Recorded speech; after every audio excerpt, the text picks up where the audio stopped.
Bonsoir à tous et bienvenue dans ce point de l'actualité. Le Premier ministre Robert Begley-Mombe a remis du matériel informatique aux bénéficiaires du projet École de la deuxième chance, une initiative soutenue par des partenaires de la Côte d'Ivoire.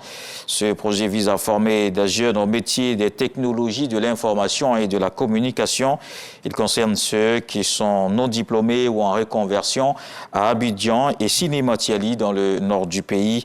Lors de cet événement, les invités ont visité le chantier d'un internat mixte moderne en construction au lycée technique d'Abidjan. Un budget de 427 milliards de francs CFA pour l'hydraulique, l'assainissement et la salubrité. Le ministre exhorte les acteurs à une gestion rationnelle. Un séminaire tenu sur l'exécution de ce budget 2025. Des détails avec Rascando. 27 milliards de francs CFA. Tel est le budget du ministère de l'Hydraulique, de l'Assainissement et de la Salubrité au titre de l'exercice 2025. Ces fonds serviront à amplifier les actions sur le terrain pour le bien-être des populations, d'où cette rencontre des acteurs de la chaîne d'exécution afin de leur donner des orientations pour une exécution optimale et rationnelle du budget. C'est l'occasion pour nous de profiter pour faire une formation à tous les acteurs du budget et faire en sorte que le budget soit exécuté de façon efficace à travers les opérations de drainage et du ramassage des ordures ménagères. Et donc, il est tout à fait important que nous puissions faire en sorte que les opérations que nous allons réaliser cette année aient un impact sur les populations. Pour relever ces défis, un cadre de réflexion s'impose, selon le ministre Bouaké Fofana. Nous devons nous atteler à faire en sorte que les dotations allouées aux dépenses publiques servent effectivement à remplir les raisons de leur affectation. Il s'agit en d'autres termes de garantir la concordance entre l'exécution financière des budgets et l'exécution physique. Depuis 2020, notre pays est résolument engagé dans l'élaboration et l'exécution de son budget en mode budget-programme. Pour rappel, le budget du ministère de l'Hydraulique, de l'Assainissement et de la Salubrité a été adopté à l'Assemblée nationale en décembre dernier.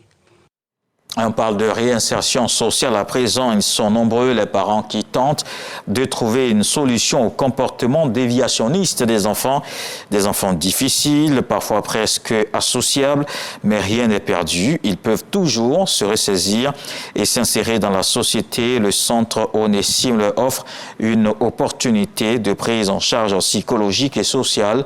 Des jeunes garçons admis dans ce centre en sont l'exemple. Issa, Fréjus ont réussi leur resocialisation, une histoire à suivre dans le 20h. Dans le reste de l'actualité, le Soudan présente désormais la plus grande et dévastatrice des crises humanitaires au monde. C'est ce que le Conseil de sécurité des Nations Unies a évoqué ce jeudi à New York. Plus de 30 millions de personnes auront besoin d'assistance humanitaire et la moitié d'entre eux sont des enfants. Ils sont menacés par la famine, les vagues de contagion, de maladies infantiles de plus en plus, par les violences sexuelles des miliciens.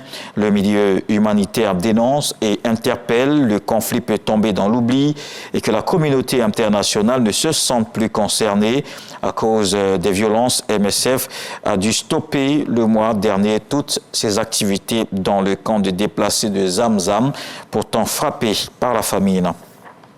Guerre en Ukraine, Donald Trump a évoqué ce vendredi un très bon échange avec Vladimir Poutine. Il dit avoir bon espoir de voir s'achever la guerre entre la Russie et l'Ukraine.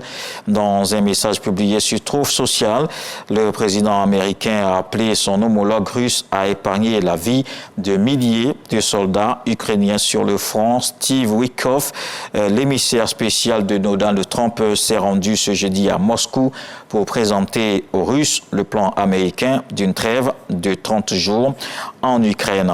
Et puis on va terminer avec un nouveau Premier ministre au Canada. Mark Carney est entré en fonction ce vendredi. Il succède à Justin Trudeau dans un pays en pleine tourmente face aux menaces de son puissant voisin américain. L'ancien banquier central, novice en politique, a prêté serment devant la gouverneure générale.